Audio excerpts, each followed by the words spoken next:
Cek. Oke guys, welcome back to Cakra Diva Reinkarnasi dalam pembahasan alur cerita Donghua Solen 2 Jusei Taman episode ke 113. Seperti biasa kita review dulu pembahasan alur cerita episode sebelumnya atuh, dimana sesuai permintaan Ditian, Yuho ikut ke hutan pertarungan bintang selama beberapa hari untuk mempersiapkan uji coba penciptaan roh jiwa di depan publik untuk pertama kalinya. Selama beberapa hari ini Yuho sempat menjalani latih tanding dengan Ditian dan membuat sang penguasa hutan pertarungan bintang itu harus mengakui bahwa pemikiran, kekuatan, serta keterampilan yang pemuda itu miliki sangat berbeda dengan Master Roh pada umumnya. Bahkan saking antusiasnya Ditian dengan penciptaan roh jiwa yang Yuho ceritakan, Dewa Binatang Buas itu tidak ragu sama sekali menegur dan mengancam monster roh agung ke-6 Seongjun yang sepertinya memang memiliki kebencian mendalam pada umat manusia. Dan benar saja ketika hari uji coba tiba, Seongjun menjadi pemimpin hutan pertama yang menyerahkan anak buahnya untuk mengikuti trial, namun secara sengaja memerintahkan si anak buah itu mengacaukan ritual pengikatan roh jiwa sehingga Yuho pun terpaksa menghabisinya. Gimana cerita selanjutnya? Langsung aja kita terobos satu. Seperti yang sudah sama-sama kita lihat di episode sebelumnya, Seongjun sengaja memerintahkan harimau anak buahnya untuk mengacaukan ritual, dan ketika Yuho menghabisi harimau tersebut, sang raja beruang langsung menyerangnya dengan marah seolah-olah ingin memberitahukan semua monster roh bahwa manusia memang tidak bisa dipercaya.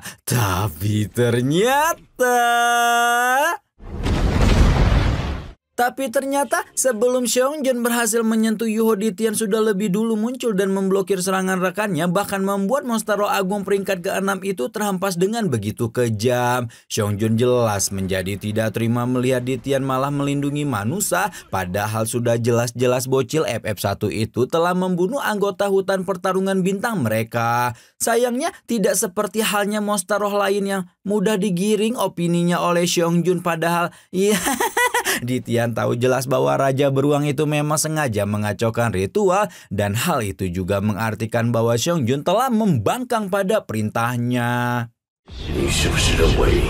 Ketika itulah Ditian mengeluarkan cakar Raja Naga yang merupakan teknik terkuat milik Ditian, sekaligus sebuah keterampilan roh yang diwariskan langsung oleh Dewa Naga kepada klan Naga Hitam, dan hanya para leluhur klan Naga Hitam itulah yang dapat mewarisi teknik luar biasa tersebut. Ingat ya, Dewa Naga itu punya 9 murid, dan 2 diantaranya adalah Raja Naga Cahaya alias bapaknya Ditian, dan Raja Naga ke-8 alias emaknya Ditian. Kekuatan cakar Raja Naga dapat menghancurkan fisik dan jiwa seseorang hanya dengan satu serangan, dan karena itulah Seongjun langsung panik ketar-ketir ketika meminta Ditian mengampuninya, dan membuat Biji sebagai monster roh paling lemah lembut di dunia juga ikut memohon pengampunan atas nyawa Seongjun kepada Ditian. Karena Biji sudah ikut-ikutan merengek kepadanya, Ditian pun terpaksa membatalkan hukuman Seongjun dan mengingatkan bahwa sekali lagi Raja Beruang itu menunjukkan pertentangan, maka dia harus menyerahkan nyawa untuk menghapuskan kemarahannya. Setelah menghempaskan Seongjun jauh-jauh agar tidak lagi mengganggu ritual penciptaan roh jiwa, Ditian mengumumkan kepada semua master monster roh bahwa apabila ada yang menentangnya seperti Seongjun, mereka akan mengalami pembakaran roh di api penyucian untuk selama-lamanya. Setelah memastikan kondisi kembali kondusif, Ditian pun meminta relawan kedua yang merupakan harimau hitam untuk menjadi pengganti harimau mata satu.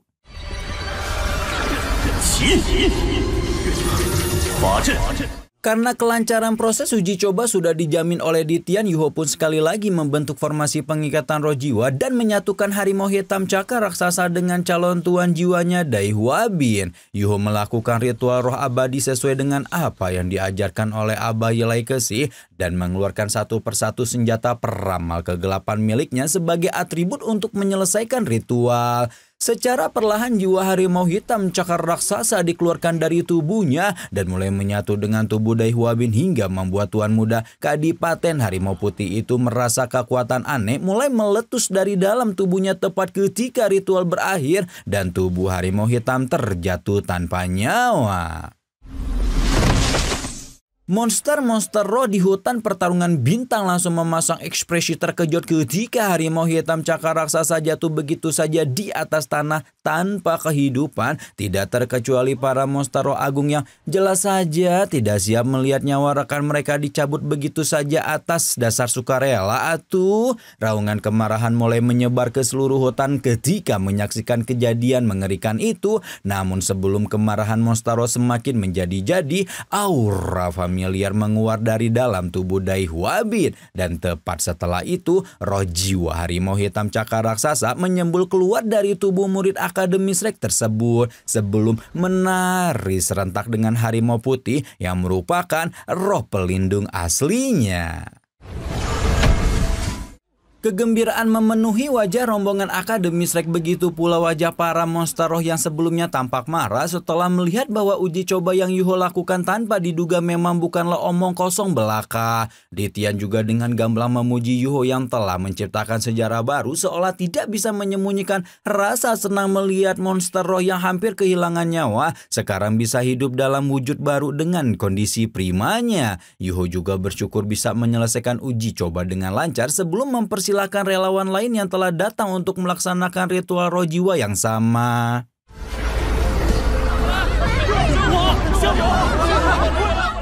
Dalam beberapa hari yang singkat, Yuho telah berhasil menyelesaikan 91 ritual pengikatan roh jiwa, dan dari keseluruhan uji coba yang telah dilakukan, tingkat keberhasilan ritual ini telah mencapai lebih dari 90%, sehingga dapat disimpulkan bahwa ritual roh jiwa adalah sesuatu yang dapat dilanjutkan pelaksanaannya. Meskipun begitu, ada beberapa masalah yang muncul, di mana masalah pertama adalah seseorang harus memilih pasangan jiwanya dengan hati-hati, karena master roh biasa akan sulit mendapatkan roh jiwa lain kalau sudah menyatu dengan monster roh berusia puluhan ribu tahun. Masalah kedua adalah ritual yang saat ini hanya bisa dilakukan oleh Yuho, dan karena itulah dia ingin mencari master roh tipe spiritual lain untuk bersama-sama mempelajari teknik penyatuan roh jiwa. Pernyataan Yuho sebenarnya membuat semua orang terkejut, karena tidak salah lagi teknik penyatuan roh jiwa adalah suatu hal yang langka, dan pemuda itu tampak tidak ragu sedikit pun untuk membagikannya kepada orang lain. Yuho mengangguk ketika menyebut bahwa teknik penyatuan roh jiwa memang diciptakan untuk tujuan mulia yang bisa dinikmati semua orang, dan hal itu juga sudah sesuai dengan keinginan Abah Yilai Kesi sebagai pencipta tekniknya. Yuho menekankan bahwa pengembangan teknik ini bukan semata-mata dilakukan untuk membuat master roh menjadi lebih kuat, melainkan untuk mengurangi pembantaian terhadap monster roh dan menjaga kedamaian antar dua ras. Dan karena itulah dia merasa perlu membentuk sebuah organisasi khusus penyatuan roh jiwa demi memastikan bahwa ritual penyatuan ini tidak disalahgunakan secara sembarangan. Ide luar biasa Yuho sekali lagi membuat semua orang penasaran dan bertanya organisasi macam apa yang ingin pemuda itu ciptakan. Yuho menjelaskan bahwa dia ingin membentuk organisasi yang bertanggung jawab melakukan ritual penyatuan roh jiwa secara berkala, sambil tetap memegang teguh nilai-nilai kedamaian di antara manusia dan monster roh. Yuho juga mengundang perwakilan monster roh untuk bergabung dengan organisasi demi melakukan pengawasan bersama, meskipun kemudian menjelaskan bahwa hanya master roh tipe spiritual yang bisa mempelajari teknik penyatuan roh jiwa. Dan karena itulah para monster roh tipe spiritual yang telah bergabung dengan organisasi mereka tidak diperbolehkan keluar seumur hidupnya, karena hanya di dalam organisasi lah mereka bisa diawasi dengan seksama. Singkat cerita, demikianlah organisasi penyatuan roh jiwa yang diberi nama Pagoda Roh akhirnya terbentuk, dan Akademi Shrek segera menyebarkan kabar ini sehingga 3 kekaisaran besar benua Doluo juga dapat mengirimkan perwakilan mereka masing-masing untuk bersama-sama mendirikan Pagoda Roh yang menjadi rumah bagi profesi baru para master roh spiritual pelaksana ritual roh jiwa yang kemudian akan disebut sebagai master pewaris jiwa. 5 monster roh agung hutan pertarungan bintang juga ikut bergabung, dan semua petinggi Pagoda Roh bersama-sama memilih Suanji sebagai kepala pagoda pertama yang akan memimpin mereka, sementara Yuho sendiri diangkat sebagai kepala kehormatan pagoda. Tanpa terasa 3 bulan telah berlalu dan pagoda roh pertama telah selesai dibangun. Telah ada lebih dari 40 master pewaris jiwa yang mempelajari teknik ritual penyatuan roh jiwa dari Yuho sehingga mereka bisa mulai melakukan ritual secara mandiri. Mendengar kata-kata Yuho, Ditian langsung sadar bahwa sepertinya pemuda itu berniat untuk pergi dan menanyakan apakah hutan pertarungan bintang belum menjadi tempat berkultivasi yang cukup baik untuk Yuho. Yuho memahami bahwa Ditian tampaknya ingin mencegahnya untuk pergi, namun dengan nada tenang Yuho mengingatkan bahwa pemimpin hutan pertarungan bintang itu seharusnya sadar kalau keputusannya untuk pergi tidak akan bisa dihalangi oleh siapapun, bahkan oleh Ditian itu sendiri.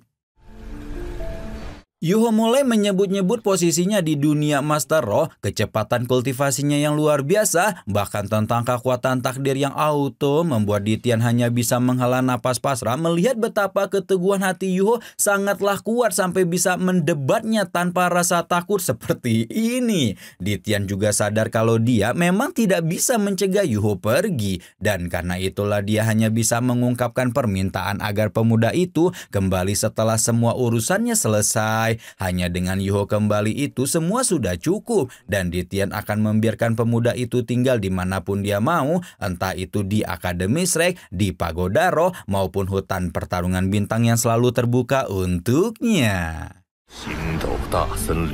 Yuho tidak bisa menahan rasa senang, haru, dan tersentuh di dalam hatinya melihat Ditian tampaknya telah benar-benar menganggapnya sebagai rekan. Dengan penuh keyakinan Yuho berjanji akan memenuhi permintaan Ditian, dan ketika itulah sang Raja Binatang Buas memberikan Yuho sisik terbalik miliknya yang katanya dapat melindungi Yuho pada saat sulit. Namun berbanding terbalik dengan apa yang dikatakan Ditian, Tianmeng dan Bimbing justru langsung meminta Yuho untuk tidak memakainya. Karena sisik terbalik itu mengandung kekuatan asli Ditian, sekaligus juga kekuatan hukuman surgawi yang bisa menghalanginya menembus ranah dewa. Karena itulah, kecuali Yuho mati atau memiliki kekuatan yang melampaui Ditian, barulah pemuda itu bisa melepaskan atau menghancurkan segel yang tertanam pada sisik terbalik.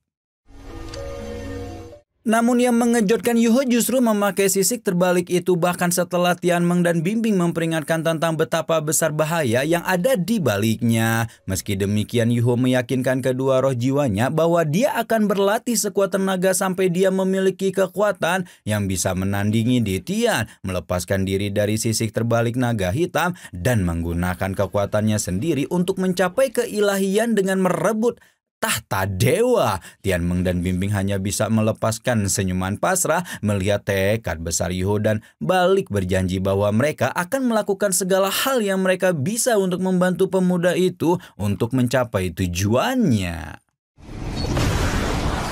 Baru setelah berpamitan dengan 5 monster roh agung hutan pertarungan bintang, Yuho pun melayang pergi dari pusat monster roh benua dulu tersebut dan hendak kembali ke area Sekte Tang untuk menyelesaikan tujuan pertamanya. Yuho melintasi langit dan memasuki kota Shrek yang berada tidak jauh dari hutan pertarungan bintang, di mana setiap prajurit yang melihatnya pasti langsung menunjukkan gestur hormat, seolah menunjukkan betapa tinggi posisi Yuho di antara para monster roh.